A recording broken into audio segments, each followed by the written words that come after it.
Earlier this week, I put out a video. I never would have thought of that. And it went through two scenarios with buyers where the mentee ended up seeing what the seller wanted to do, fraudulently did do, or how they ended up, being really put over the ringer by the seller. And both cases, the person said, wow, would people really do that? Abso-freaking-lutely they would.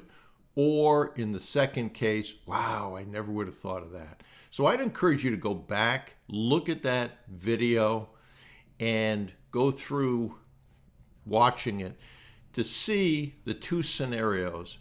Because one of the things that really impressed me when I thought about that was that sometimes I underestimate the value that a mentor that's older than you and has more experience, or the groups that I run, can benefit you. And by that I mean that oftentimes, and my mentor said this a long time ago, he said, and I would say, maybe it's not that we're that much smarter than everybody else, but we certainly have been screwed more than everybody else. And through that, we've learned lessons. So the title of this, I've been, whatever word you want to use, you can read it here so many times. And that's true. And I looked at this list that we've got in this thumbnail. Sold me a lemon? Yes. Partner bailed? Yeah, for me more than once. Friend took my deal? Don't have a lot of friends. So that one never happened, actually. Still buying businesses, let's go, 100%. They bought the business, trusted the wrong people, paid the price, yes, yes, and yes. And many more that I could think of. And those lessons are so valuable if you don't have to have the experience yourself, and you can rely on a mentor. In some cases it's me, some cases you obviously have other mentors, your board, your professionals. And one of the ones I remember was way back when I was doing this, I had a business partner that eventually I ended up with 7 years of litigation. So it fit into this category in some ways. We did make a lot of money in that time, but it didn't end well at all. But he tried to hang on to a lifestyle that he had. I ended up selling what I had and moving to a less than ideal place to live. Let's put it that way. And so I adjusted my lifestyle downward to make my cash last. He tried to maintain what he had. And so his house got into foreclosure, and he said, I don't know how much I can do this, how much longer I can do this, Bruce. I'm out of money. They're about ready to foreclose on my home. He had a family. So he said, do you have any ideas on what we can do to help me here? And so I said, yeah, I got an idea. And we were in the property tax reduction business. So I said, I can go to a person whose case we were working to reduce their property taxes. They were badly overassessed. And I can see if he will pay us ahead of time for the work we're going to do. And so all the work we did in property tax was, if we didn't reduce their taxes, we didn't get paid. So it was, in that regard, total contingency. But I said, this guy, he's corporate raider, one of the biggest, far more skilled at negotiating than me, certainly.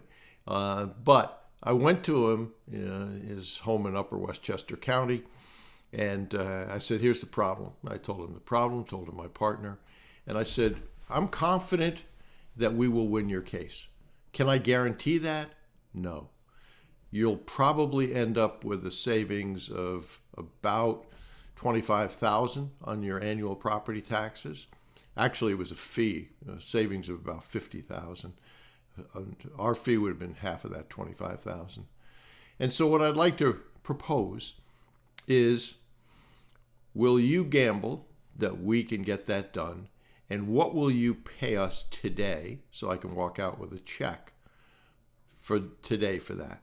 So he said, okay, your fee is going to be $25,000. If you're successful, I'll tell you what, I'll give you a check for $6,600 today. I said yes. I recognized that negotiating was probably not going to do me very good. I walked out with the check. I gave it to my partner.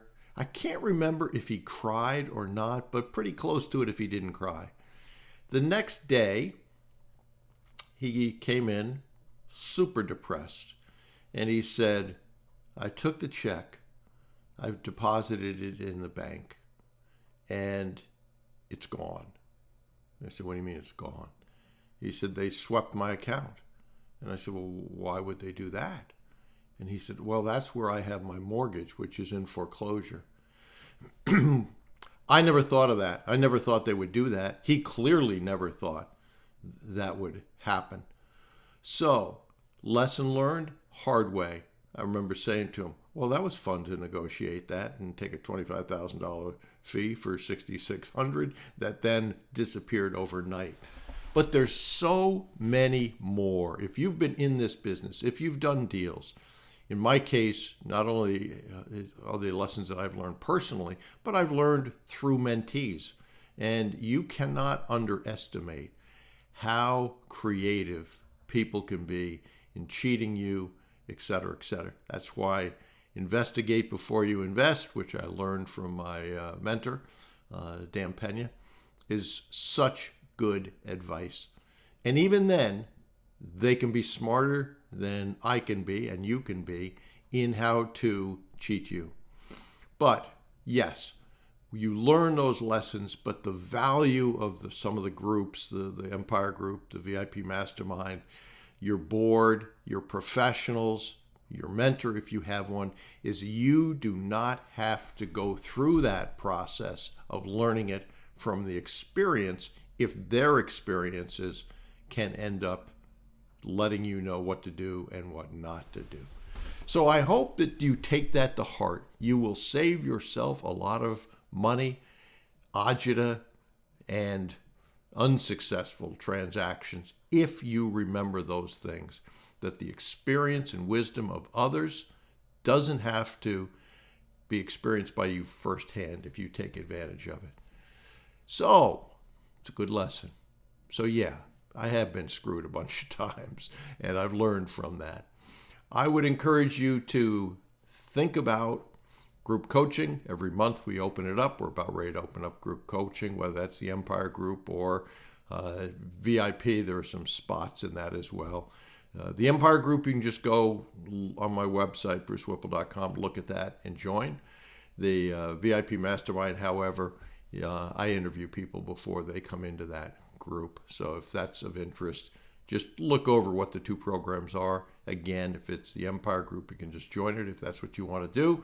If it's the VIP, send me an email saying I'd like to discuss joining the VIP. The only thing I ask before you get on a call with me is that you understand the time commitment and the financial commitment. If you do that, then yeah, let's have a call. So good advice in this video. Put it to use. Use the people around you.